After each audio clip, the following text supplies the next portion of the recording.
Welcome to Fathers Unfiltered. This is a podcast that allows separated dads to tell their story. We have a guest today. Would you like to introduce yourself, tell us your name, age, how many kids you got and how old they are? Yeah, my name's Dan Fosdick.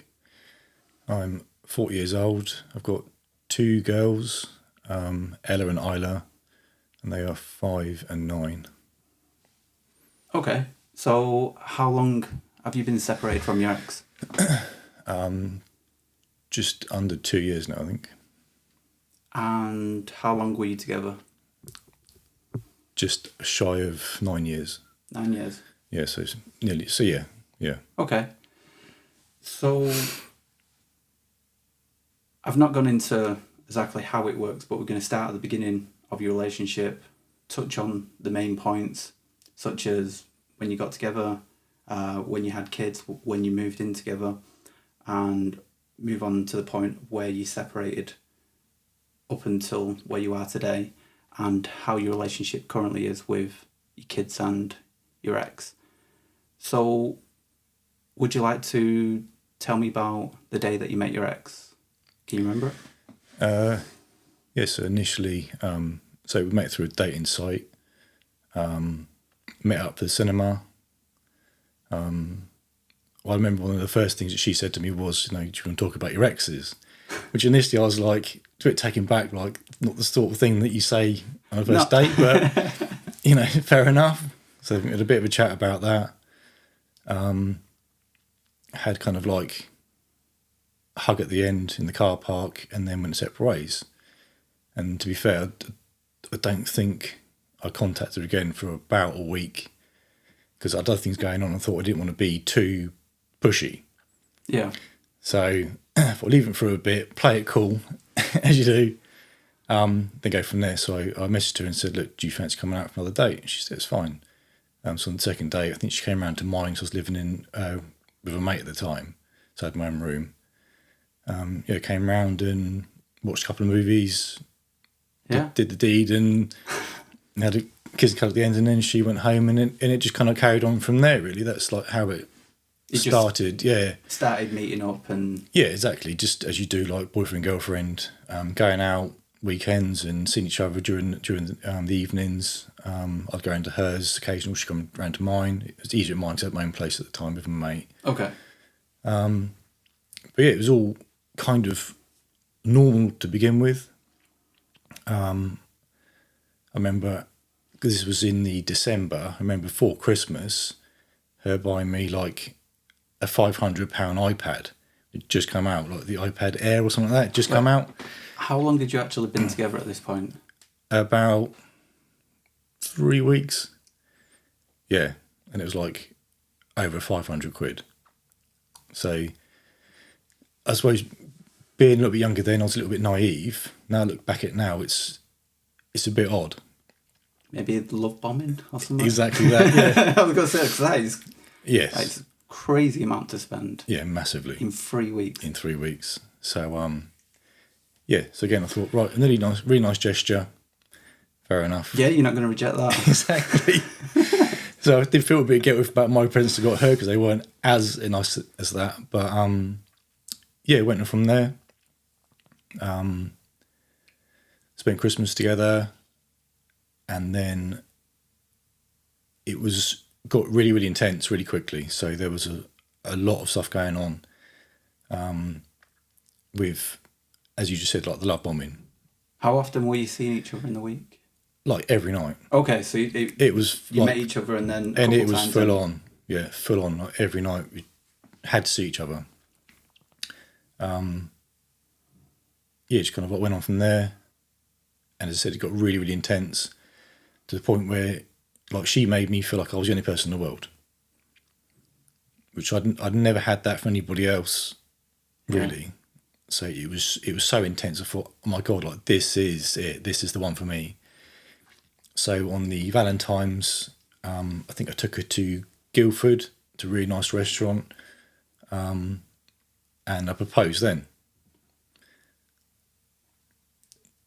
Is this the February just after the Christmas? Yeah. So that's okay. That's how much I was made to feel like this is the one. Yeah. And yeah, it was probably only 6 months after that she fell pregnant with my first. And you're not living together at this point? Not fully. So at that point, we were still in between my place and her mum's. When she fell pregnant, I think I just moved into her mum's house to save on bills to pay for a deposit. So I'd kind of saved up quite a bit. Obviously, told everyone that she was pregnant.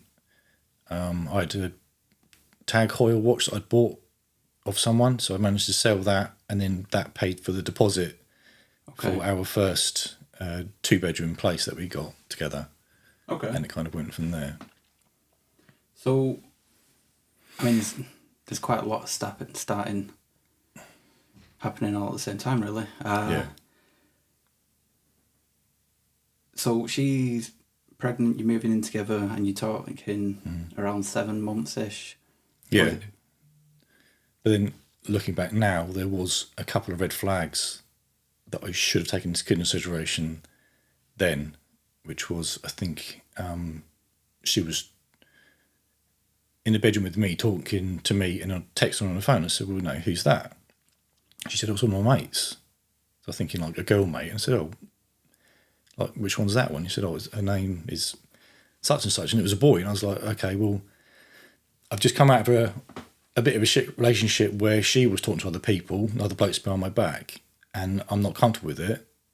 So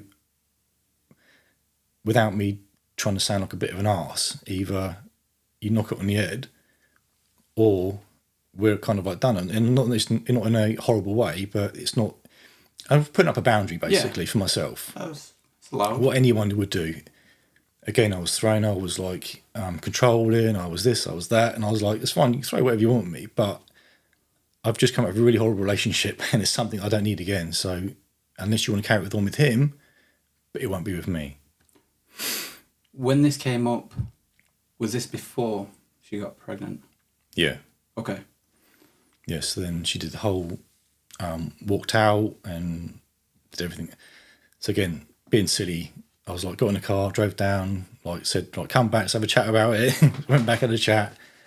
And she was like, fine, you know, I want you rather than him. So that's fine. I said, well, you know, we'll carry on, we'll brush onto the carpet. And then we'd had another argument whilst I was living at their mum's house. I can't remember what it was about, but I remember her turning around and saying, oh, the other night you slapped my bum in the kitchen. And I said, that's me being affectionate. That's, you know, most women would be not so much pleased, but happy the fact that, you know, a guy would walk past and tap her bum or say that she looks nice. That's part of being a romantic. But was she seeing that as like a derogatory? I don't really know. I think it's just her way of, I don't know, so much goading or... reason for an excuse? I mean, an argument? Yeah, basically. So then when I turned around and said, well, she turned around to me and said, you're a pervert. I was like, right, okay, do you know what? I'm fucking done. I'm out. So I got up, walked out, and then just as I was about to walk out, she grabbed my arm and was like, I'm so sorry, I'm so sorry. I didn't mean that. I don't know what I'm doing at the moment. I'm so sorry. I said, look, you said what you said and I'm hurt. I'm going. It's quite extreme. It's massively extreme. So I went home. I had a barragement of messages in the evening. Like, I'm so sorry. I shouldn't have said that. I said, it's fine. I said, I don't want to talk about it tonight. We'll pick up tomorrow. See where we go. Went back round to her house the next day. And I remember her having a long sleeve jumper on. Okay. So I thought it was a bit weird because it was summer. So I walked in. We had a bit of a chat upstairs in the bedroom. Cleared that up. And I said, what have you done to your arm? She was holding it odd, like holding her arm. She said, nothing. I said, you've done something to your arm. Let me see your arm. So she pulled her sleeve up and she'd had like cut marks on her arm. Okay. And obviously she'd, I don't know, like thrown her nails into her arm to scratch it. Yeah. I said, well, why have you done that for? She said, I don't know, just like angry. Just got angry. Yeah. Yeah.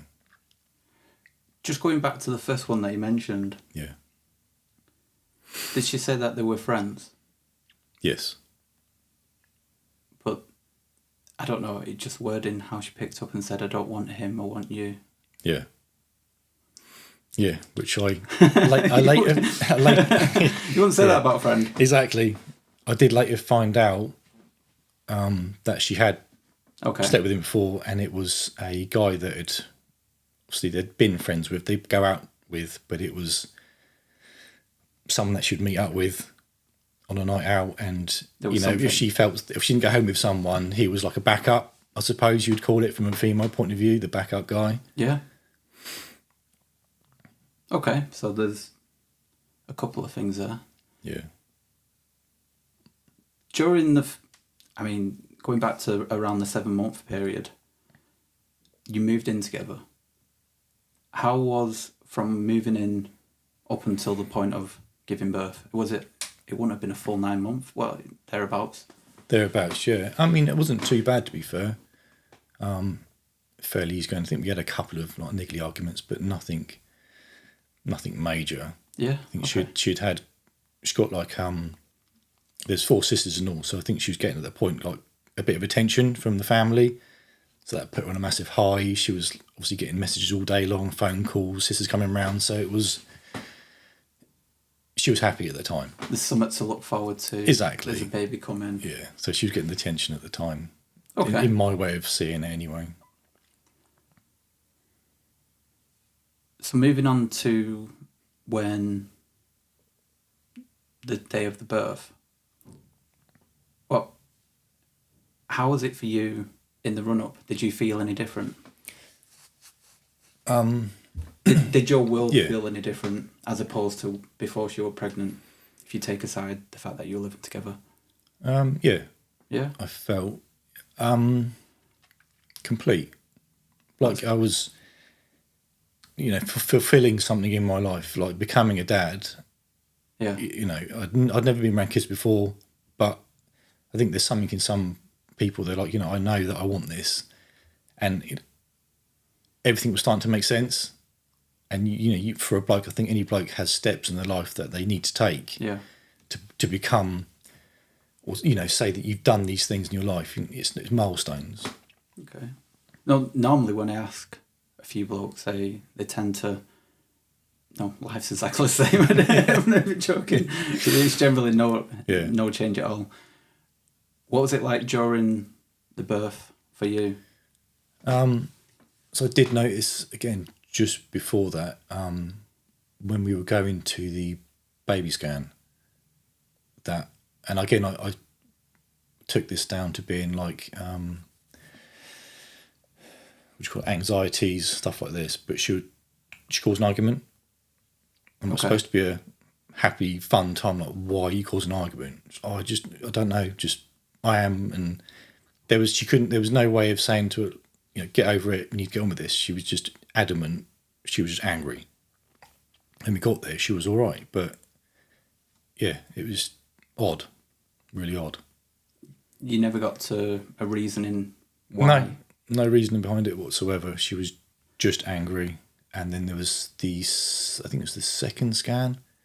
Again, she would just try and cause an argument or do anything to get an argument.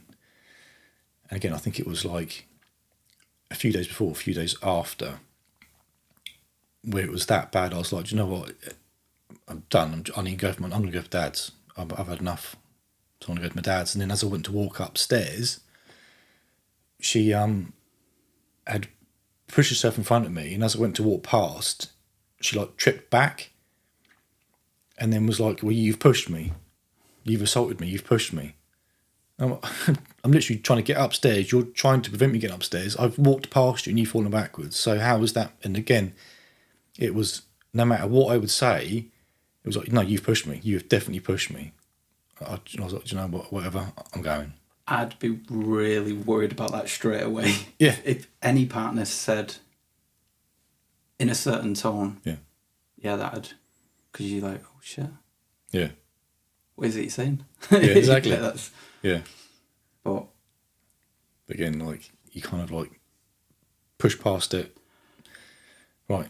But Get back on track. You cause more problems trying to Exactly. confront them things. And you think to yourself at the time as well, like being a bloke, like I've got a kid coming. Like I need to be there for the kid. I need to make this work for the kid. I need my family to work. No matter what's going on in my head, no matter if I'm hurting or not, I need to make this work for us. It's going to get better. Yeah. Going to get better. So during the day of the birth, I mean, before that, not a great deal. It's relatively happy. How was it on the day for you? To be fair, like it went relatively smoothly. It was all right. Yeah. Yeah. I mean, I think Ella was born within 2 hours of getting there. It was so quick. Yeah. Literally in and out. And it was all right, to be fair. That's really quick. Yeah. So now you've got your new baby. I'm guessing came home pretty much straight away. How was it being a new dad for you? A bit, stressful. Yeah. Very stressful. There's a lot going on because the mum decided to stay for 2 weeks just to help out. So she stayed in the house with Eliza and obviously make sure that she was all right, which I thought, it's quite a sweet thing to do. So the mother-in-law? Yeah. Okay. Which then made it a bit awkward for me because you're coming home, you want to spend time with the kid and with Ella, and it becomes a bit difficult.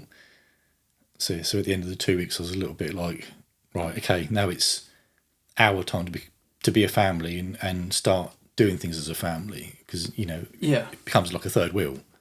I'm guessing she'd keep the mother-in-law around because she'll help out, but yet you need to find the routine of the family. Exactly, yeah. Rather than with this extra person. Yeah. Yeah. I instantly can imagine that I'd feel really awkward and frustrating. Accept that. So after the point of where the mother-in-law had left, did it settle down finally? It did for, I think it was about 3 months. Okay. A bit longer. There was a few little niggly bits, but nothing major.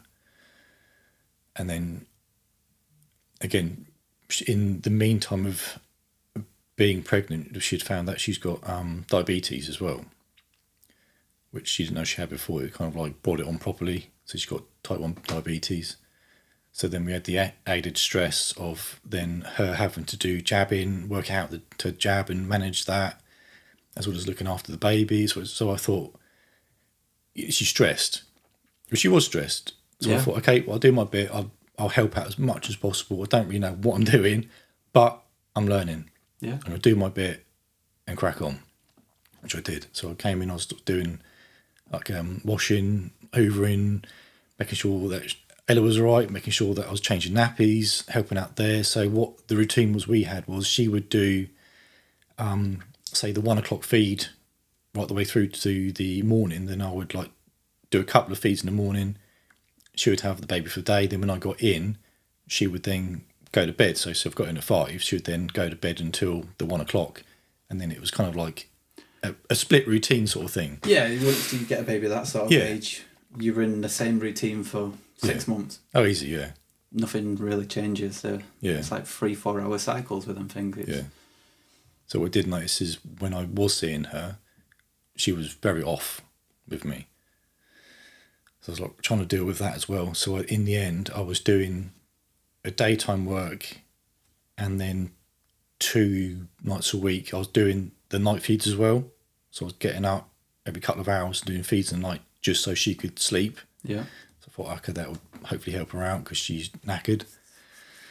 And then it got to, again, I think it was, I'm sure it's about 4 months in. I was knackered anyway. I'd come home from work on a Saturday. And I think I messaged her to ask where she was, and she said, well, she was with family.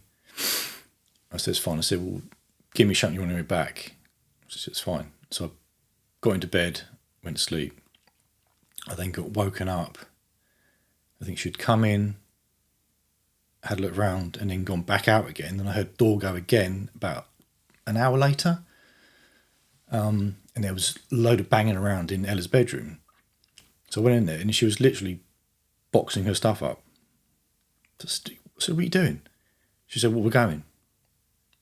I said, why are you going? She said, well, I've just come home and you're in your bed. I said, I've just come back from, it was a Saturday. I said, I've done a full week. I said, it's a Saturday. I said, I just want to kip while you're out. No, you're not doing your bit. What? Yeah, you're not doing your bit. Like, this isn't working out for me. So I was like, what can we talk about? She was like, no, we're not talking about this. Like, I'm done. I'm out. I was like, you're joking? She said, no, I'm not joking. Like, I'm out. I'm done. I said, well, there's got to be something. She said, no, I don't care. Like, this is it now. So she walked downstairs and I was, again, trying to reconcile with her and there was nothing. And then I said, right, well, where's Ella? She said, I'm not telling you. I said, right, where's my daughter? I want to know where my daughter is now. I'm not telling you. So literally pushed her on the sofa. I said, right, you stay there, I'm calling the police. So I phoned the police. The police turned up. She then turned around and said that I'd assaulted her. So then I was like, right, well, she's hit me as well. And they were like, well, we can't see any marks. We're taking you to the police station. Wait, so she said Yeah. you assaulted her, Mm-hmm. and then you said she assaulted you, but then they take you away. Yeah, I got taken away. Because I had put my hands on her to push her on the sofa to say, stay there, so I could phone the police to get, yeah, it makes no sense. But that's your word against hers and hers against yours. Yeah. But in the eyes of the law, it seems to be that as soon as an allegation is made against a male from a female, it's game over. It needs to change. So how did it go from there? So I was in Aldershot Police Station for, I think it was about 4 hours. She, in between that, they come into cells and say that she was pressing charges. But I said, but there's nothing there. Like, it's one word against the other. They were like, okay, well, she's pushing charges at the moment. I'd had the interview as well with a lawyer. And then they came in and said, right, she's dropped all charges. Okay. I was like, okay. So you're free to go. So I went back home, got home. Pretty much everything was gone. She'd cleaned out most of Ella's room, her clothes, some of her bits downstairs in the lounge.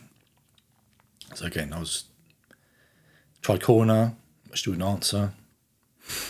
And probably for a day, maybe a day and a half, just had nothing from her. I tried phoning her sisters, like nothing off of them either. So I was left. Dad had come around a few times. And yeah, he basically said, like, what have you done? Like, you've cocked up. I mean, up until this point, because I didn't see this coming, I'll be honest. Yeah. Had you had any sign that something like this? Nothing. No. That's why, at that point, I was just in a daze of confusion. I had no idea what was going on. I didn't know what to do. I didn't know what was coming. Was anyone giving you any information about him? Nothing. As I said, for about a day and a half, I had nothing off anyone. So I was just sat, stewing, on my own. I mean, I'm guessing that was a Saturday, this all kicked off. Yeah. So Sunday, and then the Monday I was back at work. And then I think about halfway through that day, she'd managed to pick the phone up, and I said, what's going on? She said, well, see, you pushed me, you can't do that. I said, where was Ella? She said, I was with my sister. I said, well, why don't you say that? That could have calmed the situation down, like, straight away. Yeah. And then we could have talked about it, or it left it for a couple of days and then gone back to it. She was like, well, it didn't. So at that point, she then told me that she's moved back to her mum's house with Ella. I was quite welcome to go and see Ella, but she didn't want to see me at that point. So that's fine, okay. And yeah, I think that went on for about a month. No, 2 months, I think it was. Did you get 2 months? Did you go and see her? Yeah. So I'd go and see her for a few hours in an evening. And then as time went on, I got to see her more and more. But it was weird. The change of attitude towards me at that point, I couldn't get it from my head. Just the being in love with each other to her almost hating me as a person. I couldn't work it out. It's confused me. It's I don't. Yeah, exactly. Listening, yeah, exactly. I can't believe that. Did a family say anything, or give you any sort of explanation or reason? No. The mum turned around and said, "It's the diabetes." She's blamed the diabetes. No. She's just stressed. It's diabetes. She just had a baby. You know, you can't expect her not to have some sort of emotional outburst at some point. I was like, I get an emotional outburst, I said, but not to this extreme level. That's not diabetes. I know. And even till now, like, she blames a lot of her outbursts on diabetes, of stress. I said that it's not. I said I work with someone who's got diabetes, and it ain't that at all. It's not that extreme. So yeah, obviously the mum was backing her up totally, as she still does now. Yeah. And yeah, it kind of went on from there. I said, look, I still love you. I still want to have this family. I said, we need to make this work. And then eventually, after a few weeks of her just being nasty, like, I had her phone me up one time and said, "Well, my phone's broken." I said, "Right, okay. Well, I want your spare one. Can you bring it around to me now?" This is probably a week, 2 weeks after the incident. And I was like, "You're having a laugh?" She said, "No, I want your spare phone." And I was like flabbergasted. So it was. Yeah. Did you get it? Yeah, I'd say. Yeah, exactly. Keep the peace. Yeah. Okay. Yeah. I'm a little lost. Yeah. So this went on for a few months. Yeah. And eventually I kind of like said to her, "Look, can we go do couples counselling?" So she said, "Yeah, it's absolutely fine." So we did, I don't know, probably 5 sessions, couples counselling. And I think every time we were in there, it was kind of like her saying, "It's him, it's him, it's him." And no matter what I did for the first couple of sessions, the counsellor was like, "Well, I've not had enough time with you two to figure out what is going on." Some stepmom turned around and she said, "Okay, well, keep a note of everything that's said. Right, everything that's said written down, and then take it to the counselling session." So I'd taken a couple in where she had kind of said one thing, and then in the counselling session, something else came out. And I said, "Well, no, that's not what was said." No, it was. I said, "Well, I got my book out," which she hated. I said, "What was actually said was this, this, this, and this. So you're not right. This is what was actually said." And she was like stumped. But she hated that. She absolutely hated it. So I went on like that for a little while. And because I kept getting this book out, she was like tutting every time I got the book out. Yeah, kind of like push on the back foot a bit more. So she was like, "I don't want to come to these sessions." And then the last one, I think she had actually got up and stormed out.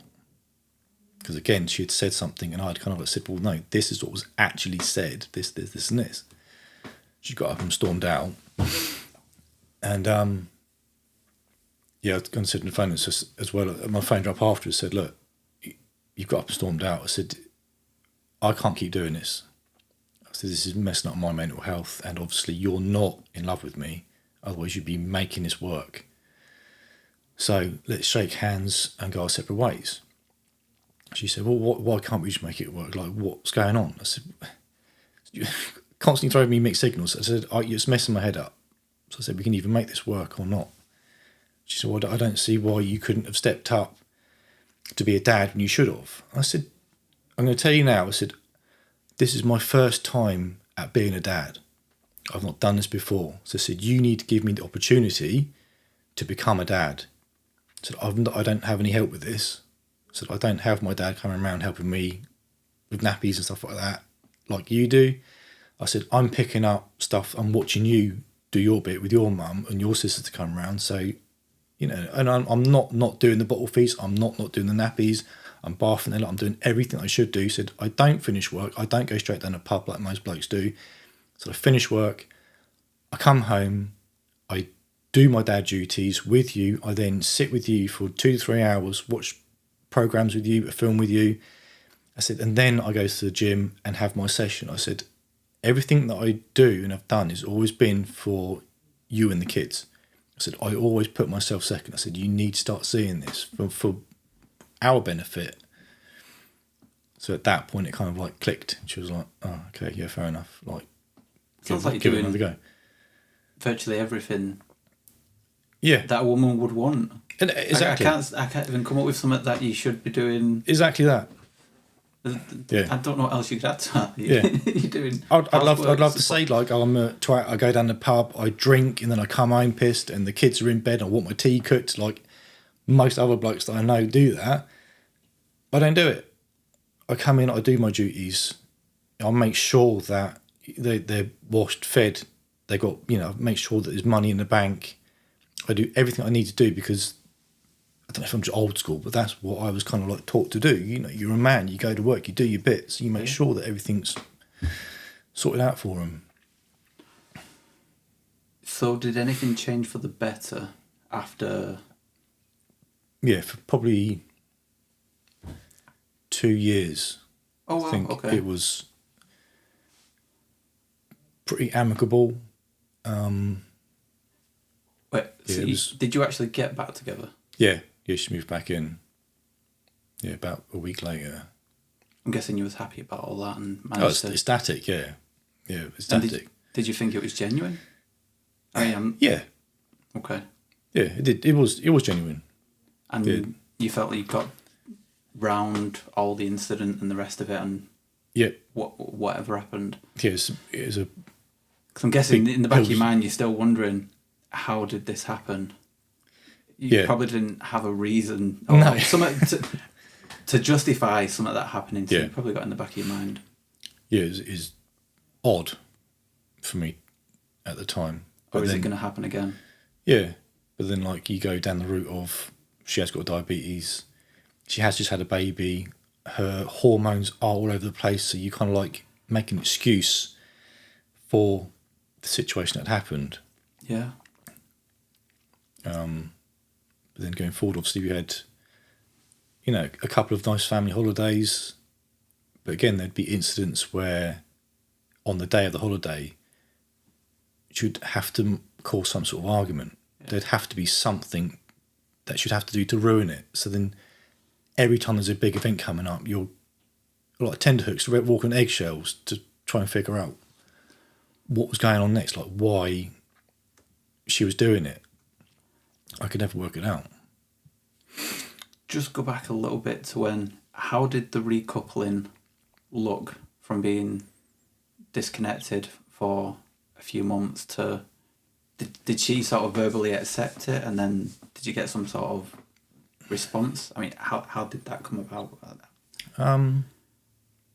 Yeah, I suppose there was a bit of an acceptance of what had happened, never an apology for what happened. Yeah, and then we moved back in, and it was kind of like going Straight back to back normal. into norm. Yeah, straight back into the norm, like nothing had happened. It was surreal, but at the same time, quite nice knowing that there's not something hanging over you. Yeah. So it was good. It was good. And again, I think it was about 2 to 3 years. There was obviously bits because there's no relationship that's perfect. No. Anyone who says that is a liar. There's always a few little bits. I think we'd been to Cyprus when Ella was, I think she was 1 or 2. Can't remember what age she was then. She was still quite young, but I think enough to toddle around. So Yeah. say 2. And again, she was by the water's edge, and then I can't remember the exact thing, but I think she had left her by the water's edge to go back to her mum, and she'd done it a couple of times, and I'd seen it, and then gone, you can't leave her by the water. She falls forward. That's it. She's done. So I'd kind of said to her then, like, don't do it again, but in front of her family. She took it as like an instant criticism, and then we went back. She brought it back up again, and there was an argument then. And then I remember, I think she'd punched me, and then pushed me, and as I went, pushed me back. I tripped over the corner of the bed, and then fell into a lampshade. So again, I was like, look, I'm not fucking having this. I'm not having it. So I stormed out. You know, saw a sister that was there at the time. I said, look, you booked me a flight. I said, I'm not having this. I said, not at all. So, like, her sister would, like, calm me down, and then gone and sent Eliza and said, like, you can't do this. You can't hit people. So it's kind of like got to calm down. But yeah, like, went on from there. But again, there's lots of little bits. Yeah. And I guess now you've had nearly, well, it was a 7-month period of where you was together, then split up, and then to have a 2-year period, that probably felt amazing. Yeah. It's more better than not. Yeah. And you're married at this point, are you? I know you got engaged. Not still yet. engaged. Oh, okay. Yeah. No. So, yes, and like moving on to Isla, the second one. So again, that was a bit of a crappy way to find out she was pregnant, because the first one with Ella was really lovely. Like, we'd done the pregnancy test together in the bathroom. I'd done a couple of them. Obviously, I think it was the second attempt, she was pregnant, and we left it to her sister's. It was like a after wedding party, and we'd announced it then. So again, it was really lovely. On Isla's one, I think we'd had another argument about something trivial, and I was sat in the lounge watching TV, and something was thrown at me. So I picked it up, and she stormed out, and it was a pregnancy test, positive. So again, like, you got these massive feelings of, like, we've just had a really crappy argument, and I'm feeling really shitty at the moment. Yeah. Then you just thrown a pregnancy test at me. Like, what am I supposed to do with this? So I ended up getting in a car, going for a drive. I think I drove to her sister's work at the time. Went in there, and again, the amount of emotions, like, I just broke down. So I don't know what to do with this. So she said, look, have a cup of tea, chill out. You obviously got to talk about it. Go back, speak to her, and you need to go from there, which I did. Went back, spoke to her. I said, look, it's a bit of a crappy way to find out. You know, you could have waited. You know, we could have sorted this out first. And then you said, she said it was a way of her looking at it, of like throwing at me, then me jumping up in a ray of sunshine and going, oh my God, like, this is fantastic. And then there's cuddles and kisses. That's what her mindset was at the time. Okay. I was like, that's not reality of life. No, there's probably a nicer way to do it. Yeah. So did you see it as good news that you had a second child? If I'm honest. Or was you expecting it, or was it a shock? We'd kind of been trying for a bit, but nothing had really happened. I think, like, getting the news at that point, I was very apprehensive because of everything that had happened with Ella, and like the pregnancy going up to it, and her hormone levels and the stress and everything else. So I kind of sat her down at that point and said, look, we know what's going to happen.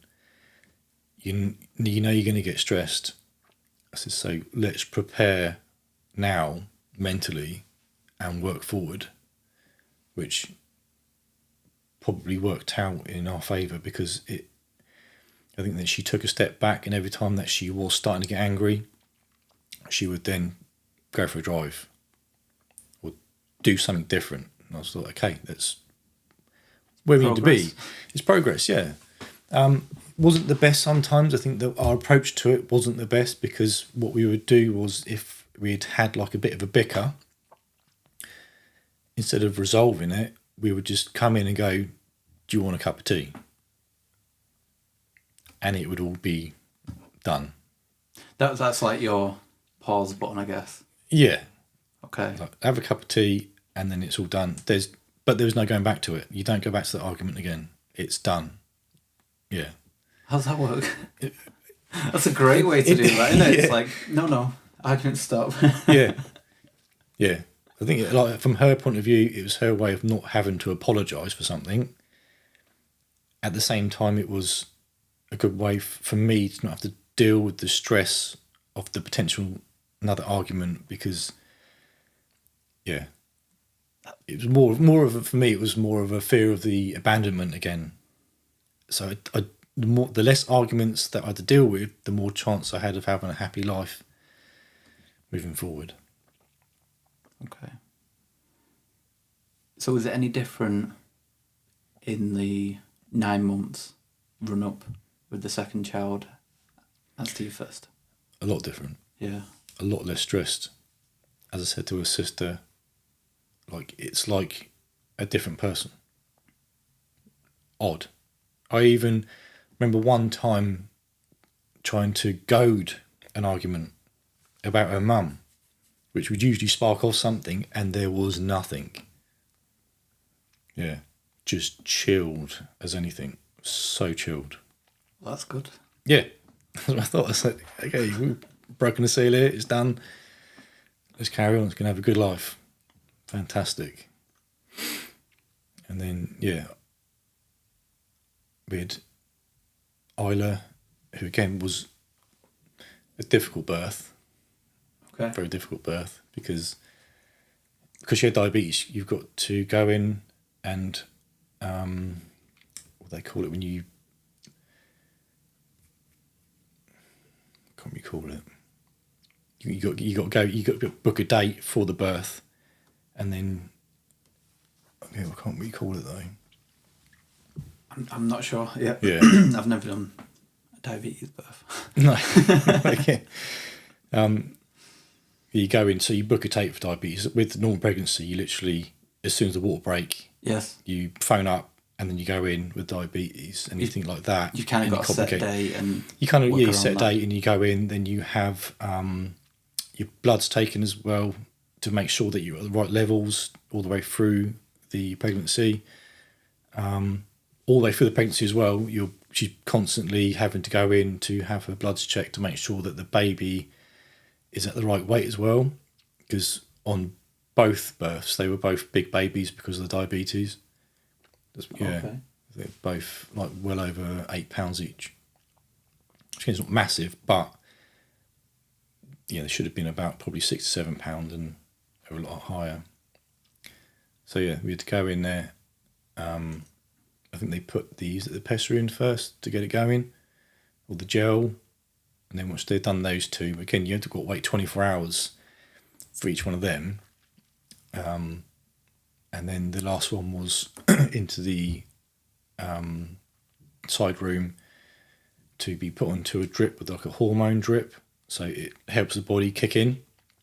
They ended up having to pop the sac to let the fluid out to try and get it to kick in. But by this point, I think we'd both been awake for like 36 hours, something like that, because every time we went to calm down to go to sleep, it would like kick in again. But yeah, it was mid-afternoon on a July day, so it was boiling hot in there. She suddenly went into labour. The mum was there for the birth as well, so we're both in there. And then I remember her being told by the nurse, like, push, keep pushing. Well, I can see the head. And then, then the head came out, and then literally the woman ran to the wall, hit the button, and the room literally full up with people. And they literally pulled Isla out, put her on the desk, was given a resus because she wasn't breathing because the umbilical cord got wrapped around her neck. So at that point she wasn't even breathing. So I managed to stay with Isla, make sure that she was all right. I looked over and the mum had gone. So I had to make sure that she was all right. Eliza was in a daze because, again, she had done hours of pushing, hot as well. So, and her bloods were all over the place. So she was almost unconscious as well. So I had that to deal with. Managed to get Isla breathing. Went outside to phone the mum. The mum was downstairs having a fag. And I was like, you need to get your ass upstairs. She was like, oh, how's the baby? How's the baby? So she's fine, but you need to get your ass back up and tend your daughter. I've got to go with Isla to make sure she's all right. So pulling the baby out, they dislocated her shoulder. So they had to pop that back in, and then she had jaundice. Yeah. So jaundice as well. So I managed to make sure that she was all right. Went back to the room to watch Isla Eliza give birth to the placenta, and yeah, went on from there. But it's just how long did horrific. It take in total? Is it? Oh God, it must have been nearly 40 hours, I think, in there, awake. In the end, That's pretty impressive. Yeah. So then, again, I came home with baby. I don't think Mum stayed that time. So I think that shocked her enough. She didn't want to deal with any more of it. But I came back home and just carried on with life. Yeah. Yeah, and that was it. Obviously, then COVID hit. So she was a COVID baby. So again, it was nice for me because it was just us as a family. And it's very stressful for some people at COVID, but it was the best time of my life at COVID because for my work, because we were, they call it, is it essential workers? Yeah.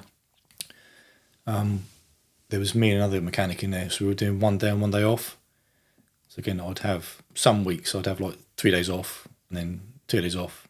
So I was going out bike rides with Ella, having all the time with Isla. You know, the family wasn't allowed around, so again, it was just us. And it was like very, very good for us to bond as a family. Obviously, then when the restrictions got dropped a little bit more people started coming around. And again, it was all right. But I think, she really wanted to go to France with the family. I think they do it every year. They go as like a big family group to France. And she couldn't do that at the time because they didn't know when I was going to come, sort of thing. It was so close to the time they're going to go away. So they ended up taking Ella on holiday, which I didn't agree with. But the mum kind of said, well, I want Ella to come away with us because it would help you to bond with baby. Okay. So I was like, okay, yeah, fair enough. Yeah. Give you a bit of time together. Exactly, yeah. I've heard a few people say that. Yeah. COVID was a really good time. Yeah. Chance to, connect. Yeah, massively. So was there anything, how long did it all, was there any big events from second baby? What was the next most significant thing for you? I think there was only one other that I think about, which was in between my first and second. As I said, probably about 2 to 3 after the event with the police. She'd become, again, I think it's just after Christmas, like really ratty, really irritable. Again, it was like walking on eggshells around her. Every time I approached the subject of why you're angry, like what have I done? Because you automatically think it's something you've done. No, it's I'm fine. Keep getting told that I'm fine. Don't worry about it, I'm fine. And again, I'd done some counselling like a couple of years before that. Because it was one of the stipulations of her coming back home is that I went to do counselling. So it was fine. The counsellor said, look, best thing to do is just to talk about it. Just sit down, both of you, and just talk it out. It's, the worst thing you can do is literally not talk about it and just let it fester. So I remember her being in the kitchen, being really pissed off, throwing things around. I was like, just chill out. And you said, we need to sort this out. Like, just talk to me. She was like, no, get out of the way. I said, look, just I put my hands up. I was in the kitchen door. I said, put your hands up. And I was like, just hold on a minute. Stop. And she tried pushing past. I said, look, just stop. I said, what are you doing? Then she bit my arm. I was like, what are you doing? Why? You were in my way. Again, I was a control freak. I was this, I was that. And I was like, I'm just trying to talk to you. I said, do you know what? I'm going to the gym. So I went to the gym, took a photo of my arm as evidence because I thought, I know exactly what's going to happen. You got flashbacks? Exactly. Flashbacks straight away. This is exactly, so you come home, you're in high alert mentally, physically, adrenaline's pumping. So fuck it, I'm going to sleep downstairs. She's upstairs. So I went upstairs in the morning and her phone was beeping. I'd bought her an iWatch for Christmas. Picked it up. There's messages. Like, it was nice to see you a couple of weeks ago. Like, nice to meet up again. Like, we should do this. Then there was one from her saying we've just had an argument. He's just stormed out. He's gone to the gym. And he was like, okay, well, grab Ella, come to mine. You can stay at mine. Yeah. A couple of messages there. And then the last message was, don't text, he's just come back. I literally confronted her about that. Again, you get told, oh, it's nothing. It didn't mean anything. I just needed to talk to someone. So I think I went upstairs. I think I smashed a mirror. Went downstairs again. Again, I think she had a pop at me or something. So I said, oh, I'm going. She's like, yeah. So again, all of the stuff without the kids' room when I got back home from work. Yeah. They never seem to admit fault, even when staring them right in the face. No. Yeah. Yeah. It's very, very confusing. I mean, knowing that, with how that happened, do you think anything may have been going on the first time? Potentially. Yeah, potentially. I still think back now to a few times where she was like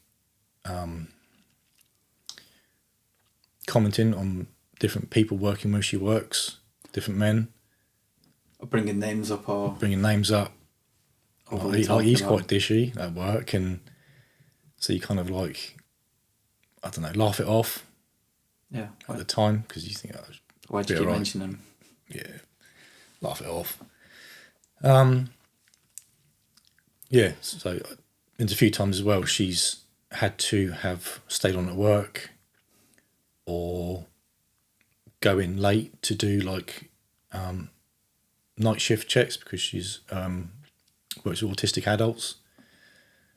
So it's a bit like a nursing home for people. Yeah. So again, it'd be like, 10 o'clock, I just need to pop into work for a couple of hours just to make sure that they're not sleeping on the job. You think, okay, well, like, you're a manager, so I get it's part of your duties, but it's becoming quite regular. Like, you need to like knock it on the head because, you have got a family. And you would get knocked on the head for a bit, and then, I don't know, a few months go past, and then something else would happen. So yeah, I'd still feel now, obviously you can't prove anything, and nothing would ever come out. But yeah.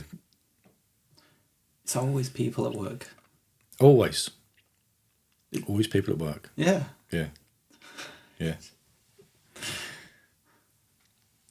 So you've moved out, is it? Oh no, she took all the stuff. She took all the stuff again, went back to her mum's. Again, that was for this time, I think it was 3 months.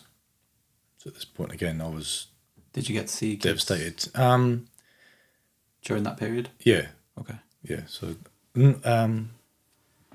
yeah, overnight as well. So she's being right about it. You're staying over there or bringing the kids back to you? kid at the time was just Ella, so just Ella back with me. She would stay, and then I'd take her back in the morning. Okay. Just drop off at the door. Even the mum would see her at the door. She didn't want to see me, and that went on for like, again, I think it's about 3 or 4 weeks, and eventually we got chatting again. Yeah, but at those points, I was the most hated person in the world. Like, you could almost feel her seethe when she saw me. Yeah. The hatred in her face when she saw me. And then, like, there would be a few months of that, then it would just switch. And then she'll be all happy and, like, yeah, like, everything's going to work out now. It's all going to be fine. Surreal. Absolutely surreal. So at what point, you said it was like this, where you're one child's staying over, and how long did it stay like that? Was it a few... When was the change? How was... What? Or was it 3 months? Yes, it was after the 2-month period. I think she had then started coming around to mine without the kids. And we would spend a few hours together, like either watch a film or watch a series, do something like that. And then, again, it was like, can we start fresh? Can we give it a go? And she was like, yeah, okay, we'll try this. But in the same time, she was going back to her friends. She was asking her friends what she should do. That's never good. No. That's why I said to her, I said, you know, it needs to be for you. She said, no, it is for me, but I need to ask such and such. I need to get her opinion on it. I need to get this person's opinion on it. And I was like, yeah, okay. So, yeah, eventually we got over that bit, and we kind of got back into the same cycle again of life. And obviously then that's when the Isla happened with the pregnancy bit, and then we had Isla, and then it was all right for quite a while. It was all right. Yeah. And then it started fizzling out a bit, and I started to feel it before she did. So I was like, a few times I said to her, look, we ain't great at the moment. You know, can we start dating again? I don't mind going out for a walk and coming back and knocking on the front door with some roses and whatever. You know, so we've got to try something. So she said, yes, fine, we can do something. I don't mind. Yeah, we did that a few times. And then, yeah, it just kind of like got worse and worse and worse. Yeah. As it was getting worse, was there another trigger to the point of where it ended? Or was it just one day you both kind of sat down? So I think at that point it was, we'd not stopped doing stuff together in the bedroom, but it kind of slowed up.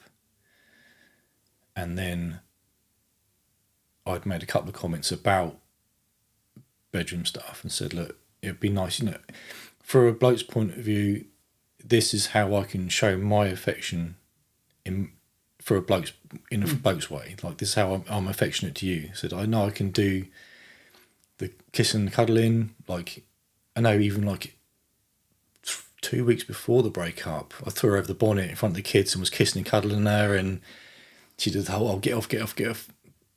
But I said, you know, I'm doing my best to try and make things work for us. Like, I am trying. She's like, no, I know you are. I can see you are. And I appreciate that. But I remember coming home one afternoon and the kids are downstairs watching TV, and she said, right, can you come upstairs and like sort me out? I said, what do you mean? She said, well, come upstairs quick. So I went upstairs, looking around the bedroom, what are we doing? So she bent over and she was like, can you sort me out? So again, I took that as a kind of like, green flag. Yeah, like let's do this. Like, she's willing to give this relationship a go. Like this, we've been talking about the bedroom stuff. You know, I'm not gonna hurt her feelings by turning this down. It was a bit of a odd situation to be in because the kids were downstairs, but at the same time, I didn't want to rock the boat. Yeah. and make her feel bad, and then worsen the relationship, and then that'd be the point of me ruining it because I'd said I don't want to do stuff with you. So I was like, that's fine. Like, we did the deed, went downstairs, and yeah, she was all happy, and yeah, we had a bit of kids cuddle on the sofa together with the kids, and it was lovely.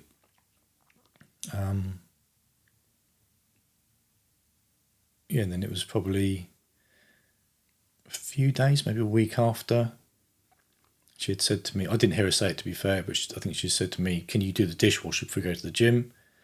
Went to the gym, come back, and she was in the mood. So I was like, what's up? She was like, I told you before you went to the dishwasher. I was like, did you? Like, I apologise, I don't remember you saying it. I'll go and do it now. So I did the dishwasher, sorted out around the kitchen, came back and sat down. So she had the face of thunder. I said, what? I apologised. I said, I honestly didn't hear you say it. She said, well, I did. There's a few times where you've not done something that I've told you to do.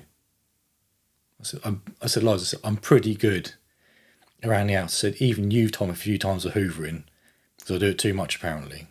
But I said, if I get a couple of bits of mud on the carpet, you know I'm the first one there to hoover it up because I've got OCD. So I said, it's not all this can be blamed on me. She said, all right, but I'm just not happy at the moment. I said, well, not happy about the situation that we're in, or not happy about us? She said, not happy with us. I was like, okay, fair enough. So again, I think me being me, I was just like if I just give her a few days on her own to sort herself out, because I don't want the argument, I don't want the stress of it all, and most importantly, the fear of abandonment obviously hits you straight away. You get the butterflies in the tummy, you know, it's walking on eggshells again. Yeah. So in the back room, I've got like computer set up to do gaming occasionally. So when I sat in there for a couple of days after work, so after sorting the kids out, and getting worse and worse. And then even she came into the back room and said, look, I ain't doing this anymore. Like we're done. I was like, okay, well, can we talk about it? She said, no, I've made my mind up. Said, we've done, like, I've been thinking about this, she said, for a good 3 weeks. You know, I've come to the conclusion now that we're 100% done and it's over. I'm not doing this anymore. So I was like, okay.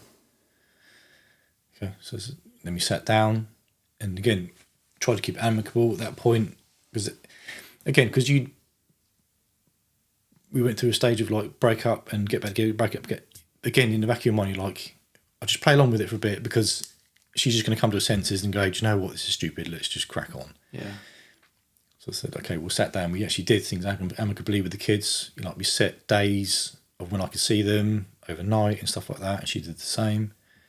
You know, a couple of rules and stuff like not chocolates with the kids, and you're not too much for that. Make sure they're eating healthy and all the usual stuff that comes up. And yeah, so that was October sort of time, because I think I'd spoke to my nan who had a bungalow vacant at the time because she moved into her boyfriend's house around the corner.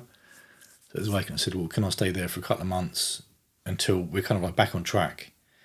Because I'm still trying. She said, no, it's fine. Yeah. Like, whatever, it's fine.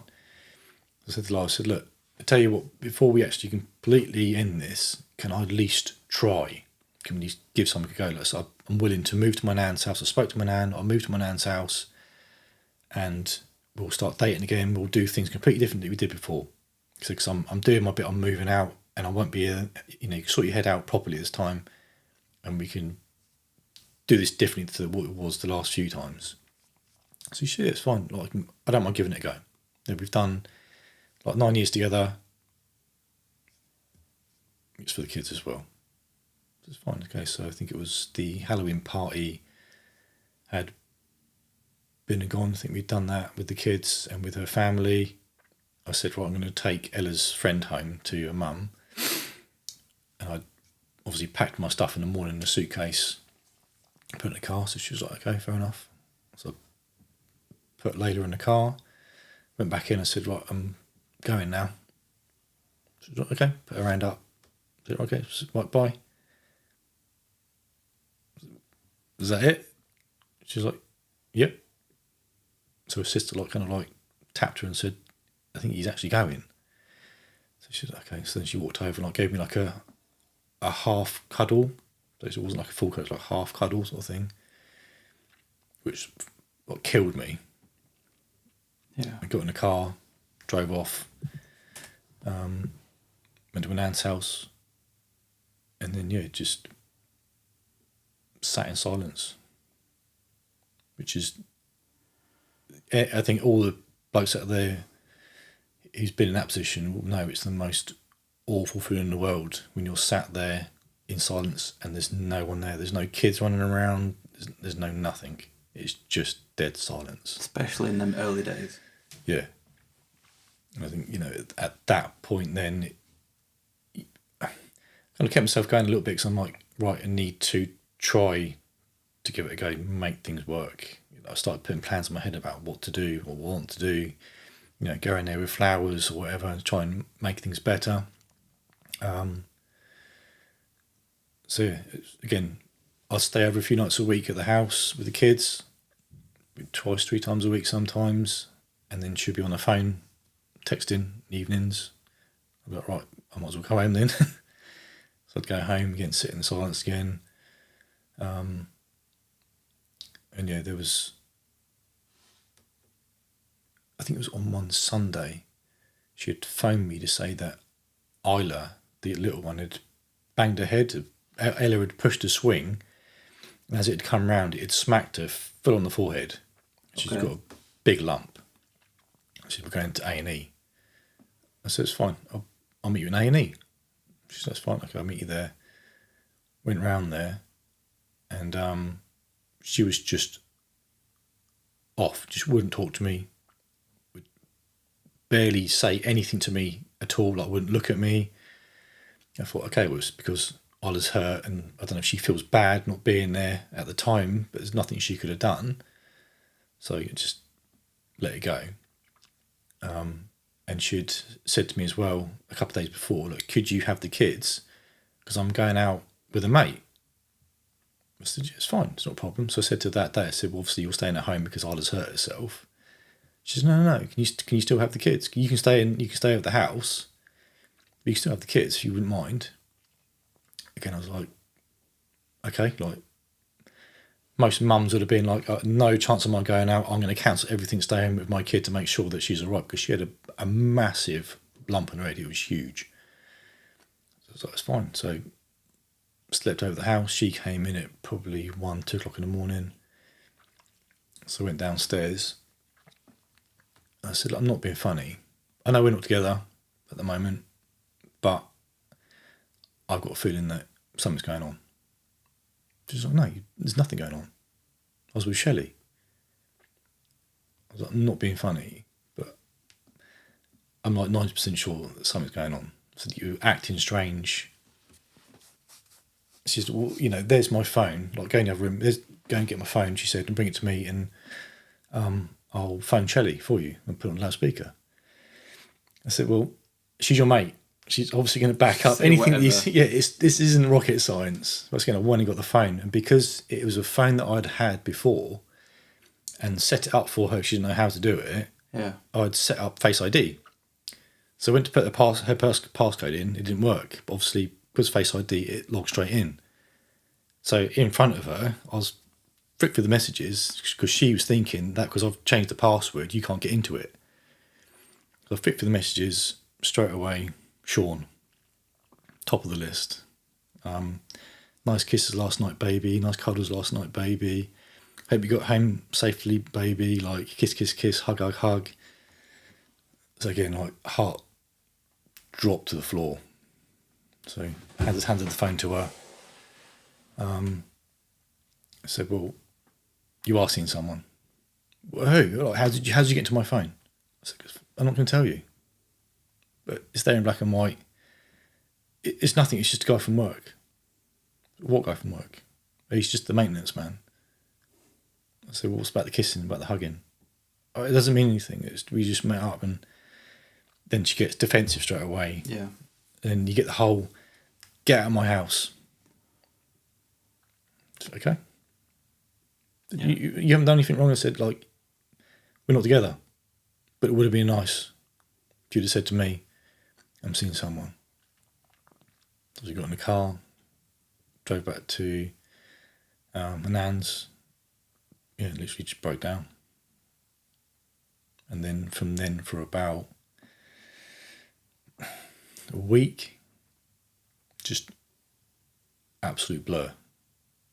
I didn't know what I was doing. I didn't know.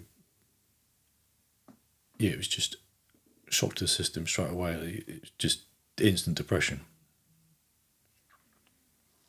So a couple of guys at work turn around to me and say, "You've got to eat." So I did probably 3 days not eating, 4 days not eating anything, not drinking anything. In between that, I'd had the kids a couple of times overnight. And yeah, it's just a blur, even to the point where even now, nearly 2 years on, I'm still getting bits coming back to me. I'm thinking, I don't remember doing that. That's how far in depression I went. I remember being there one evening and the girls were in front of me playing, trying to like cheer me up. And I just had nothing in me anymore. There was no joy, no excitement, no anything. Nothing to give them. I just felt shit. I remember, I'm sure it was the next evening, going to Sainsbury's and just grabbing packs of pills, load in my pocket, going back to my nan's. Fucking broke down at nan's. Had a shower, and then I was in the shower. I was just popping pills in the shower, one after the other. I just thought I'd got nothing left for my kids. And then there's some other guy now, which at that point they've been introduced to him as well. So we've got some other bloke there now, like with my kids. They'll be better off without me. There's nothing in me anymore. So yeah, I think, yeah, I was dead inside. And then I think I was in there for probably, it felt like forever, but it's probably more like 20 minutes, half hour. And then you get the other voice, which is a lot more like, just fucking buck up. Don't be a dick. Yeah. So I was like, right, okay. So I go out the shower, made myself sick. Went and sat on the sofa in the dark, head in my hands, and just went. It was really weird. Like went into myself, sort of thing, into my own thoughts, and then was like, right, what am I doing? This is the situation I'm in. How can I get myself out of this? How can I physically move forward from this now? I was like, right, okay, I remember seeing like a documentary years ago about like one step at a time after something or other. I was like, right, okay, so the next morning I got up, made myself breakfast. So that's step 1. Get dressed. Step 2, brush my teeth. Step 3, like get in my car, go to work, have lunch, go home, have dinner, go to the gym, come home, eat again, bed, and just routined it over and over and over again. Like when I had the kids, routined it over and over again. And yeah, it was just, started getting back to where I was mentally again, and then got stronger, and yeah. So and the best thing that I did back then was, and this is what my boss told me to do, is block. Stop talking. Stop contact. Only for the kids. Yeah. So I tried to ask any questions about anything. No contact. And she hated that. It riled her up. It wasn't an intentional rile up for her. I didn't try to do it intentionally, but for her, I did it for you. I just needed to do it for me, for my mental health. Because again, it was an emotional roller coaster. Because one minute she hated me, then she was all right with me, then she hated me. And this is like week from week. We'd have like civil conversations, then something else would pop up. And again, it was like going like a few months into it. The things come up like Ella coming back to me and saying, "Oh, Sean put me to bed and he gave me a kiss." So on the forehead, so no, on the lips. He said, "You can't do that." So you have to have the awkward conversation with the mum of, "Ella's just said this." Yeah, but that never happened. Why would she lie about something like that? I don't know. Like I was there at the time, and I think like he went to give her a kiss on the cheek, and then she turned her head, and it was on the lips. It was all bits like that cropping up, where again you think, I could easily go around there and do something, but then it would destroy what I'm trying to build for myself. So I just need to play it cool, ask questions, put boundaries in place now. And then after that point, I sat down with her and said, "Look, I don't know where you are with bathing and stuff like that, but obviously he's not had a bath for my children." She's like, "Well, obviously not." I said, "But you've just let him kiss my daughter goodnight on the lips." I said, "So if I'm going to set boundaries now and That's try and..." weird. Yeah. It's crossing some sort of a line, that. Oh, massively. Especially after it's only been, a month or so after seeing the kids. Wait. So they've only been together a month Yeah. and already met the kids? Yeah. Yeah. That's way too soon. Yeah. The way that she put it was because he's a guy from work, they were introduced to him way previously. He's a maintenance man. Irrelevant. Exactly. It's Yeah, exactly. And my point to her was like, but you can't do it to him because, relationships can come and go. Yeah. So unless you'll think to yourself, right, this is something that I'm definitely going to go with, and it's 100%, you don't do it. You wait for the kids. You wait for the kids, yeah. Because it's not, you don't introduce somebody who you're only partly seeing. Yeah. They shouldn't know that they even exist. It's Yeah. And obviously in between those bits, things did get toxic. Because I was hurt and I said plenty of stuff that I shouldn't have said because I was angry. She said the same back. And yeah, it got toxic and horrible. Obviously being a mechanic, her car failed on her. Straight to me, "Can you fix my car?" I was like, "No, jog on." You get the whole, yeah, but it's for the kids. It's for the kids.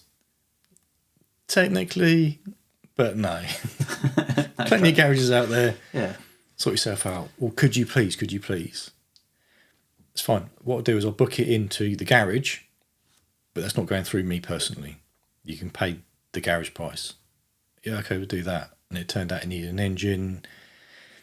Yeah, and it was too much. So again, like that was my fault. Because it needed a new engine. Yeah, because it needed a new engine. Like, yeah. So she got the ump with that. So she had to go and buy herself another car. Just loads of little bits like that popping up all over the place. Whereas like when I need you, well, I'll play nicey. But when I don't need you, I'm gonna not be nice. They just want you there on demand, effectively. Yeah. Yeah. So, from that point, how long ago was that till now? Say. So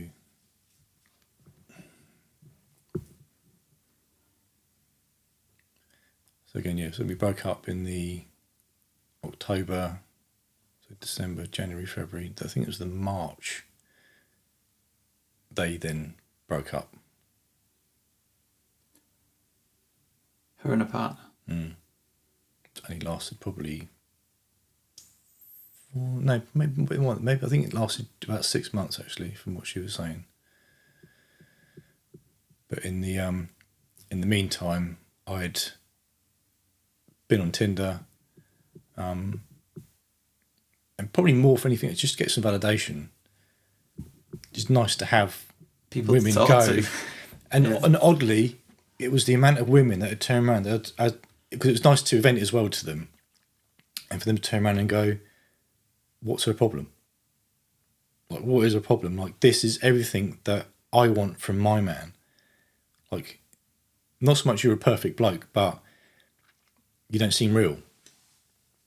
Like most men that they've dated or have been dated or had broken up with were people that had gambled the money away, go out drinking, bring blokes home to do drugs in the house, around the kids, and all the stuff that, yes, that is a cause for a breakup. She said, stuff that you've done isn't cause for a breakup. It's more the things that women are looking for. Someone who's like stable, got a good job, and can look after the kids, and Yeah. So again, I don't know whether then that put red flags in their eyes, like you're too good, which I suppose can happen. Yeah, where's the hidden bit? Exactly. But then I met the partner I'm with now, I think it was in the December. And yeah, again, it just carried on. And I managed to, I think in the January or the February, we moved out into a flat that I managed to find. And again, started to rebuild my life again. You still with this partner? Yes. Yeah, still with her now, yeah. Again, it's completely different in the way that she is to me. Like, she's very loving, very affectionate, very, like, ride or die, whereas I wasn't like that. Yeah. Yeah. Yeah, very different. Yeah. So how is your relationship now with your kids? Good. Yeah. Yeah, still good. Yeah. You get to see them So so I have them on a Tuesday overnight, so I pick them up from an after school club. Have them overnight, then I take them back to mum's in the morning because I can't do school runs because of work. I then have them on a Thursday night overnight and take them back on a Friday. And then I'd have them from a Friday right the way through to the Monday morning every other weekend. So I don't do too badly. Yeah. Relatively. No, yeah. Compared to... It could be a lot worse. From what, on the WhatsApp group, stuff like that, you know, men that haven't seen their kids for like 2-3 years, sometimes longer. Yeah. Yeah, well, I spoke to someone yesterday and they'd not seen I think they went for 7 years. They didn't see the kids. Yeah, that's just soul destroying. Yeah. Absolutely soul destroying. How's the relationship with the ex? Or is it purely professional now? I think now, as she's got a new boyfriend, it's purely for the kids now. Just for the kids. And that's not her wishes, that's my wish, because her wishes was to... she wanted like a cuddle at the door. I said, look, I'm not being funny, but that's very confusing. Bit weird. It's very, very confusing. But the story from that cuddle at the door is because after her breakup from the first boyfriend, there was, I think it's probably about a month after they broke up, maybe 2 months after they broke up, I had a message one evening that my current partner saw, which was just miss you. So she was like... From her or an unknown number? From her. Okay. So yeah, she was just miss you. So then my current partner was like, the fuck was that about? I was like, I have no idea. Because until that point, there'd been nothing really. Nothing at all. And then I approached her on the subject a couple of days later due to my current partner being like, you need to sort this out because I'm not having this. So I approached her at the house and said, look, what was this about? She said, well, I do miss you. I do miss us. I want us back together. I was like, that's not where I am at the moment. I'm happy where I am. Like, what you did, like, it fucking killed me. Absolutely crucified me. Like, I can't go for that again. I couldn't do it again. So she said, no, okay, I understand. Like, I apologise for everything that's gone wrong. Apologise for my actions. I shouldn't have done what I did. And I'm just so sorry. So it's fine, okay. Leave it as it is for now. And then I think it's about 2 days later, I got a longer message saying, look, I want you back. I want the house. I want the mortgage. I want everything, like everything that we put aside before. Like, I want everything now. So she's not after taking she wants the whole family and everything back. So I basically texted her back and said, look, I don't want to be your sloppy seconds.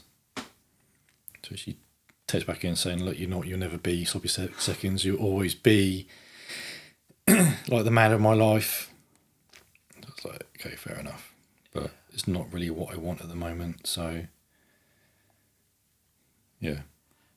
Yeah, probably the best to mute notifications and only respond to children text. Yeah, definitely at that point. It's the biggest thing. If that's not what you're about, then leave it. Yeah, if it's anything, I think adultery-wise, yeah, it's very difficult. I only know of like one person who's managed to make it work after that. What you mean? After someone's committed. Yeah, it's very, very difficult to come back from that. Stay with that person. Yeah. Okay. Yeah, it's very difficult. Yeah, I don't know if I could trust them again afterwards. No, I think I'd feel bad for not bad, but the person you'd have to become to accept that person back. Yeah.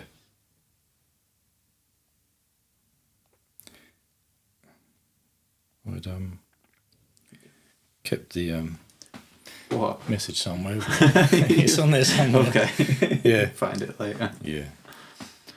See you after. So I think we've pretty much come up to present day.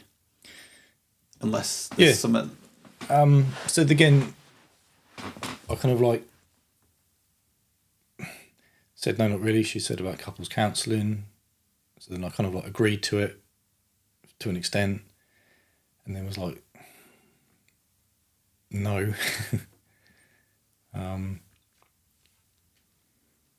Yeah, and then I think around Christmas time, we'd had a couple more conversations about giving it a go.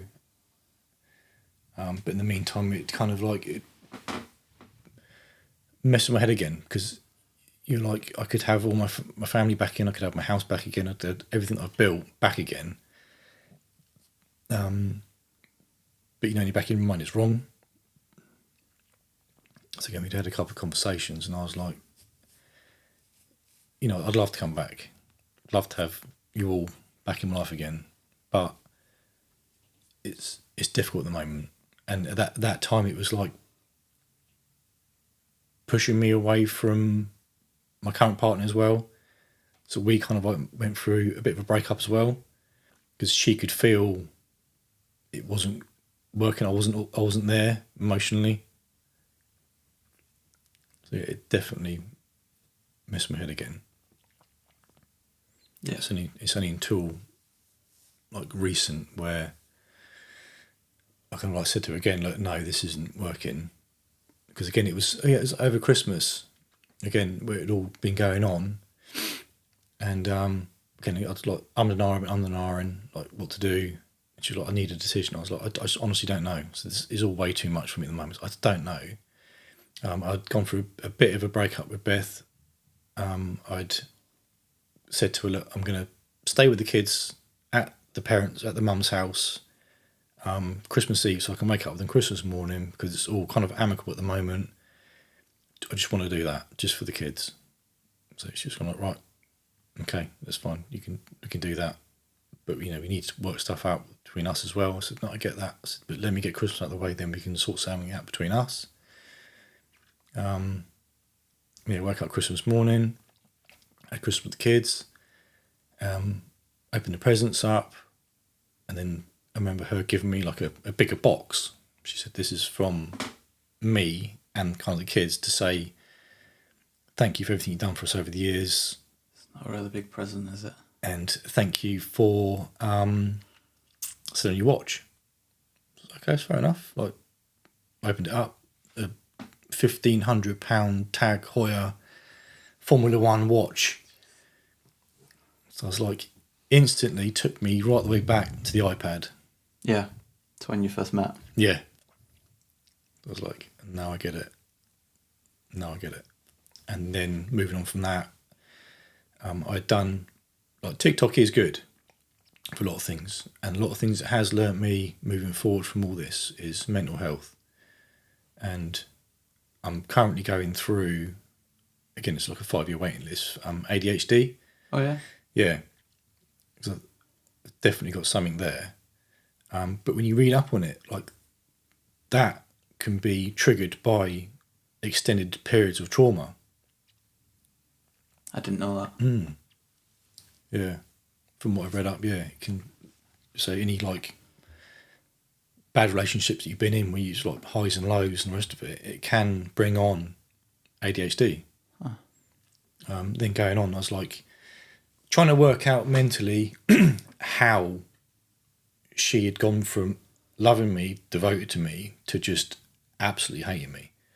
And it was driving me mad, just the same as does anyone. No man struggles to work out, like, why this happens. And even the women struggle to tell the man why it happened. So, you go down the path of, is it narcissism? Has she got bipolar? Because of the massive mood swings and the days or months of hating someone, then to love someone again. Has to be something there. And there was bits of narcissism. There was nothing really of bipolar. The last thing I came up with, which is a video that I watched and still watch the young lady now, is something called BPD, which is borderline personality disorder, which is her to a T. Yeah, an absolute T. But again, it's childhood trauma. So it's because she's got, from the way they said it, because she's got 4 sisters and she's kind of like a middle child. And they come quite after, like, they're quite close in age. So I think that she got pushed to the back of the queue. Yeah. When the other 2 sisters come along. You're not the smallest. No, exactly. So you're not the biggest. You were told to get up, get on with it.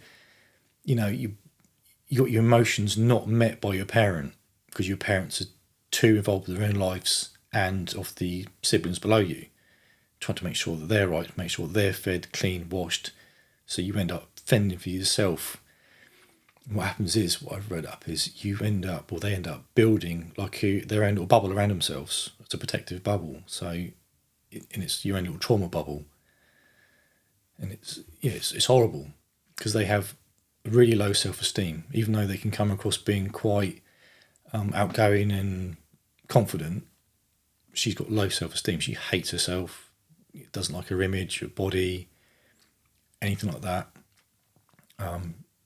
Again, when she goes through these periods of loving you to hating you, it's called a split. So it's not a personality split, it's like an emotional split. Again, horrible. Sounds it. Yeah, I was with a guy down the gym, again, only probably 3 months ago, and he just found out that his wife was seeing someone else behind his back and thought to himself, right, I need to start training, start bettering myself, and talking to him. She's also got BPD. Yeah. Wow. So it's a big thing out there. I don't think I've even heard of it before. Yeah. Yeah. Yeah. So, has she accepted she's got this, or is it something you've No, so sort like of placed on? obviously over Christmas we were talking about things and moving on. She was. It's the love bombing part of it. Yeah, okay, I'm going to kind of partially accept that I could have this, but I don't think I've got it, but I'm going to buy a book. So she's bought a book, which I've never seen, but she's bought a book. She's like, I've read a couple of pages, I don't think I've got it. You've not even tried to go to the GP to ask questions, anything like that. But I've asked Mum and she said, no, I've not got it. That's Your okay, mum's then. obviously going to back you up because she's not going to want to come across as like a failure. Yeah, she's got a child with Yeah, exactly that. this issue. Yeah. So it says it's never been diagnosed. I doubt whether it will ever get diagnosed now. It's just something that she will just live with. And I'm hoping not, because I want her to be happy in the day, but we'll probably go from relationship to relationship because it's unhealed trauma in her life. Yeah. That's something that she's going to have to work through, deal with. Yeah. Yeah. The problem is, it's the kids. Yeah. It's the kids that suffer out of all of it. I get asked all the time, like, are you and Mummy going to get back together again? I'm like, no. Even though they love Beth to pieces, you know, especially with the eldest, she loved having a family. She loved it. She adored her, because we're both good parents. We're very, very loving, good parents. So she loves that connection with us. Yeah. Kids used to ask that a lot. Yeah. Even the youngest. He's sort of he's a bit confused, but Yeah. the oldest remembers. Massively, yeah. Same with my youngest. She just, in her own little world, she's not really that bothered about it. You can see sometimes she'll be like, oh, your daddy staying? Like, I'm like, no, like, daddy's got his own house now. Like, it's fine, like, yeah. It's very, very difficult. And again, going back to we were saying about having people coming in and out of their lives, I've had a few arguments with Beth. In the back of my mind, I'm like, again, it might be stupidity, but I'm like, I need to make this work because I don't want my kids thinking that people could just come and go out of your life just willy-nilly. People need to work on it. And it's not something I want for the kids. And when Sean eventually left the scene, they were asking questions about Sean. So obviously they had come attached. And with the new boyfriend that she's got, again, there was a discussion there because I think she'd had him over the weekend and I had them on the Tuesday, and then Ella said that one of Mummy's friends came round and spent the day with them on the Sunday. I was like, oh, what's her name? She said, oh no, it was a man. And like phoning her up saying, like, who's the man that's been around the house? She was one of my friends. I said, I'm not being stupid. I said, I'm not stupid. Like, obviously it's someone you're seeing. Yeah, it is. So, okay. Yeah. Like, how long have you been saying it for? But I don't want to pry in your own personal life because it's your own personal life. But at the same time, like, I do have an obligation to make sure that my kids are all right. It's not about her, it's about the kids. Exactly. She said, that's fine. She said, I've seen him once on one day, but we've been speaking for about 3 weeks. I said, That's so inappropriate. I said, you can't do that, Liza. But why? I said, because you can't. I said, because you'll bring another person. But I've told him it's a friend. I said, No. But it becomes a friend. Kids aren't stupid. And then the friend stays over. And then it becomes the boyfriend. I said, and then it becomes very confusing. And then if you break up and then it's another friend, it's like, is this how we treat other people? Exactly. Yeah. And that's one thing I didn't want for my children, is to have this growing up in their life knowing that there's a guy in and out of their life all the time. Because it just messes them up. And I've seen it with other people that, decided to have kids young, go out, see a load of blokes, and the kids are like 5 and 6, and then the kids are like, well, who are these people? Yeah. I think the same. If the worst sort of happened with the partner I'm with now, I don't know if I'd. It'd be a long time before I introduce anyone to the kids again. Yeah. I actually don't know if I'd do it again. No. It's the same like my situation, because being with Beth, I think we waited about 3 months, but within 3 months, like we kind of like knew that it was going to be something long term. So I kind of said to her, okay, well, my idea, the best situation for me to introduce you to the kids, I said, I don't want you to come around the house and see them there, because it's their domain. Yeah. Like it's their little bubble of safety. So I said, what we'll do? I said, okay, what we'll do is I'm with Dad next week at soft play. I said, if you turn up to that, I've explained to them that Daddy's got a girlfriend. They're excited because they've seen a photo of you and they want to see you. So I said, that's the best way of me thinking about doing it, is for you to turn up at soft play, introduce yourself. If they want to speak to you, they can. If they don't, the opportunity to go off and play and do what they need to do.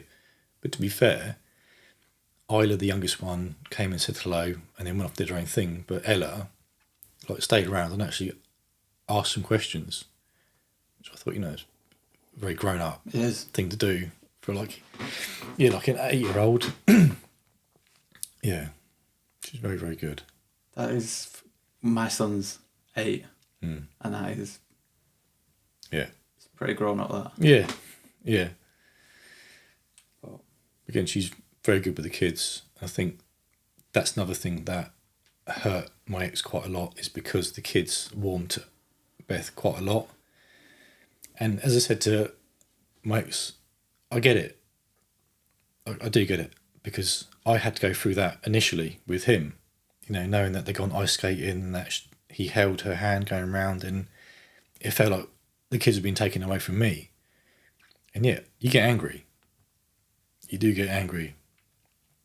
So you just need to swallow it and kind of move on. It's a really weird feeling.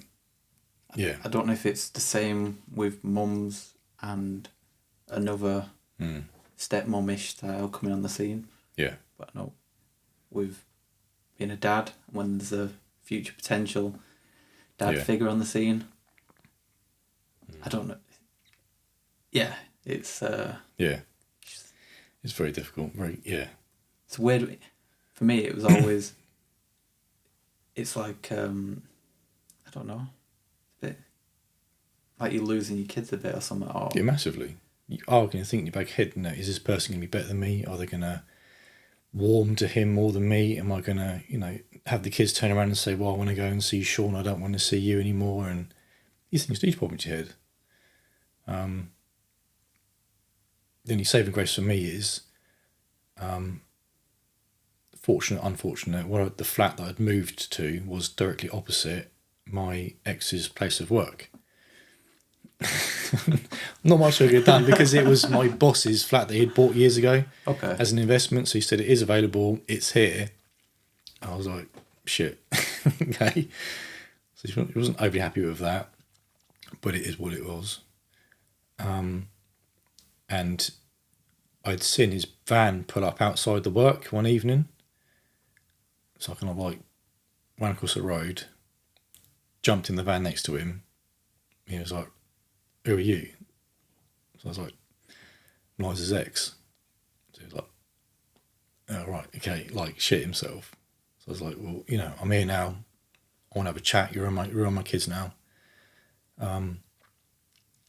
So they're my kids. I'm going to hand out punishments for them. I said, you're not. He said, no, I'm not going to do it anyway. I said, what's your background? Have you got kids? He said, yeah, I've got a little girl, but I don't see her. And I said, that's a red flag to me. That's huge. Why don't you see it? It's complicated. Like, it's between me and my ex, and things happened. And I said, well, that's a red flag. That is so concerning. Yeah. So I said, that's fine. I said, I want to know now, like, were things going on between you and Liza when we were together? He was like, no, like, nothing. I said, I don't believe you, but leave it as that. I basically said, yeah, they're my kids, and if you're around them, be nice. Be nice, yeah. in the nicest way I could possibly put it. Yeah, in the nicest way I could possibly put it. Just... And then I shook his hand and I said, right, we're done. As far as you and Liza go, good luck. He said, okay. So I got out of the van and walked across the road, and that's kind of the last I saw of him. Fair play. That's the first time I've heard that mentioned, where it's someone speaks to a new partner. Yeah. But to be fair, it did make it easier, but because he took it on the chin. Yeah. And to be fair, he wasn't a bad lad. So for me to have confronted him, I don't condone it, obviously, but it could go really wrong. It could have gone a lot worse. But for me to confront him, say my part, he was all right, and it took the pressure off the situation completely. I was like, okay, well, I know that they're safe. They're all right. Oh. Hopefully it works out. Yeah. So, as we come to pretty much the end, I only have a few questions just to sort of wrap it up. The first one was talking about red flags, but I think we've done quite a few red flags already. I think there's been red flags. Most of. Is there any that you've forgot or not mentioned that you can just recall? It's okay if you can't. Not off the top of my head. I think it was just mostly the love bombing, like massively in the beginning, like huge red flag in the beginning. It should have been anyway, but you just... The way that they come across is like they're the most perfect person in the world, and they dazzle you with magic. Yeah. And you're so besotted by them that no matter what happens, you just want to get back to the beginning. You want that beginning stage. The whole way through the relationship, I thought, I just want the beginning stage again. And that's the trap. And even though I could tell her that, she still couldn't see it. Even when she pulled at the tag Hoyer, I was like, well, that's a massive love bomb, isn't it? She's like, what do you mean? So even then, she still can't see it now, the love bomb. That could be people actually not doing it because they're aware it's a thing. They're doing it because that's just how they act. Yeah, and as she said in the counselling session, she said, that's my way of expressing love, because that's the way that her mum expresses love, by just buying gifts. I mean, her mum spent every year probably $6,000 on Christmas presents. You used to get sacks of presents each. So again, I said to mum several times, I said, it's not about the money. I said, it's about spending quality. Save that money and take them holidays sometimes. Spend time with them rather than presents. They're not going to remember a doll they got for Christmas, but they will remember that time that Nanny took them to the park. Or remember that time that a swan flew at her and she fell out. Something that's going to trigger a memory rather than a silly doll that you got. No, true.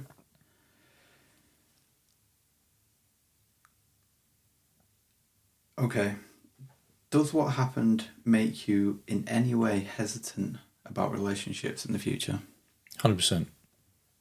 It's put a massive strain on my current relationship, to the point where she said to me a few times, like, I'm done with it now because you're not overly affectionate with me at the moment, or I can feel a rift or something.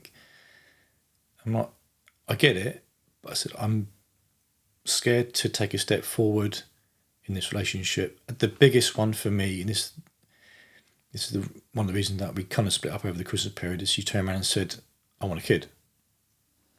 I want a baby.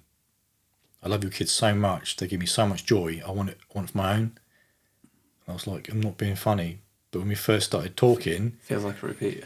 You didn't want kids, and now you do. And I said, and I get the change of attitude because you've been around kids, because my kids are very, very affectionate. And I get it, but for me, I really don't. Like, well, why? I said, well, you think about my situation. I've just basically lost 2 kids full time. I see them for a few hours on a Tuesday, for a few hours on a Thursday, and then every other weekend. So I said, it's gut-wrenching, and for me to go through that again, Yeah. It would have to be the absolute perfect person. I said, because we've had a few ups and downs, I said, at the moment, I'm apprehensive about even talking about kids, let alone going forward with any full-on relationship with marriage. And just, you need to give me time. I'm still healing. I guess for you, the only way I can imagine it is it just have to feel right. Yeah. And I don't know how. Yeah. It's a weird one. It just be like, this is it. Yeah, exactly. Yeah. As in, yeah. Not to say that you'll ever get there, or it's just you might never. Yeah. Be in that place for me. Yeah. Exactly that. That's the only way I could imagine that you'd get to the point where you'd want another kid or get married again. Yeah, and then for a person of my age of 40, having it in me to go through all of that again, starting from the beginning, having kids, basically restarting something you've already done for the last nearly 10 years. It's like, can I really do that all again? I think it's probably the same for most blokes out there. It's starting afresh is so daunting anyway, but being bothered to do all that again for the potential of it coming crashing down on you again. Then you've got two bad situations. Yeah. And that feels so much worse. Yeah. One is like, I can sort of manage that because it's isolated. Yeah. But then having two people who sort of don't like me. Yeah, exactly. It could be like soul destroying. Yeah. It sounds hellish. Yeah.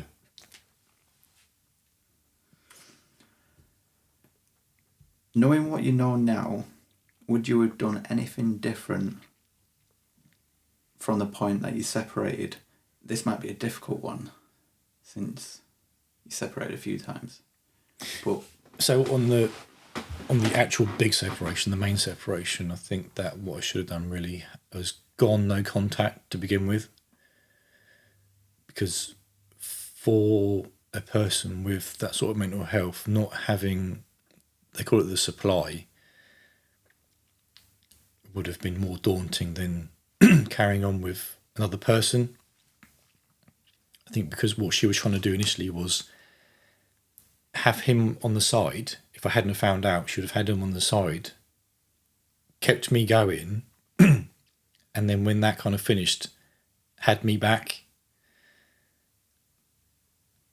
It sounds horrible, but that's what I could see. And everyone I spoke to, they were like, all that she's doing is trying to have her cake and eat it.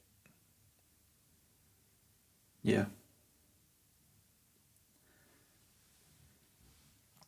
The next two questions, I think we've pretty much answered them. It was, would you ever get married again? Would you have children again? But we pretty much touched on that. Yeah. And the last question is, can you summarise this whole episode in 2 words? And that'll be the name of the episode. Not to put you on the spot.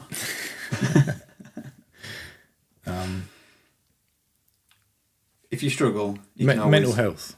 Mental health? Mm-hmm. Nice. Good. Yeah. Okay. Leave it there.